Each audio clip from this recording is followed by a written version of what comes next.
That story was produced by North Korea's state-run television network, showing a side of Pyongyang we hardly knew existed. But is it real? To answer that question, we're joined by Dr. Hahm Chaibong, president of the Asan Institute for Policy Studies, a think tank in Seoul. Dr. Hahm, thanks so much for being on our program. First, what message do you think the North Korean government is trying to send by building this luxury supermarket? I think it's trying to send a message that it is indeed, North Korea is indeed entering this age of prosperity, finally. So was that supermarket real? I have doubts. I'm sure it's real in the sense that some people do have access to it. I wonder, I'm pretty sure that the number of people who actually have free access to it is very, very limited. And maybe perhaps some of the people that were in that clip were actually playing pretend. Okay, let's talk about South Korea's relationship with the North.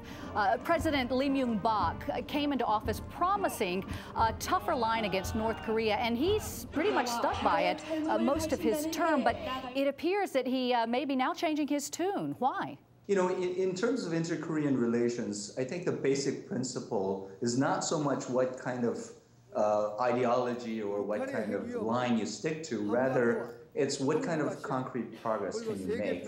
And I think it's fair to say that if any administration sees that there is an opening of some sort that they can take to improve the relationship, they ought to take it. You know, unification is such a emotional, such a powerful issue for all Koreans. And so every administration in South Korea feels that if they are able to make a breakthrough, that it would really be a major legacy of theirs. So everybody has that temptation. And I say again, and so the current Myung-bak administration really has held to its principles of reciprocity, for instance, and no negotiation until and unless we get some kind of clear apology for its past provocations and promises that it won't commit such provocations in the future. So I commend them for doing that, and I actually do hope that they stick with that principle throughout to the end of their administration.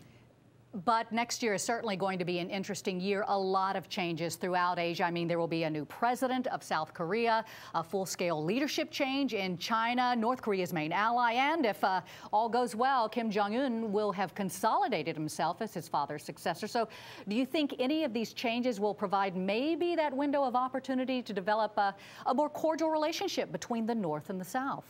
I would say anything is possible, and perhaps any kind of movement is desirable at this point, rather than the kind of stalemate that we've been having for the past 3 or 4 years. But it's very hard to predict just which way in which the dynamics will work.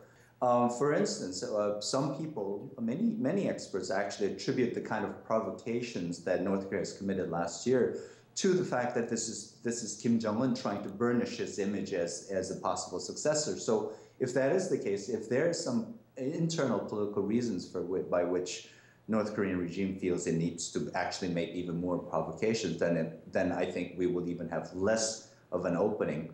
But if somehow the new leader thinks that he is more secure in his position and he needs outside help, he needs to improve its relations with outside, maybe that'll provide an opening.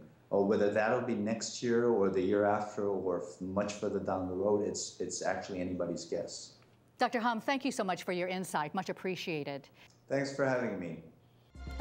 Link TV is the only U.S. network dedicated to global and national news, uncompromising documentaries, and diverse cultural programs.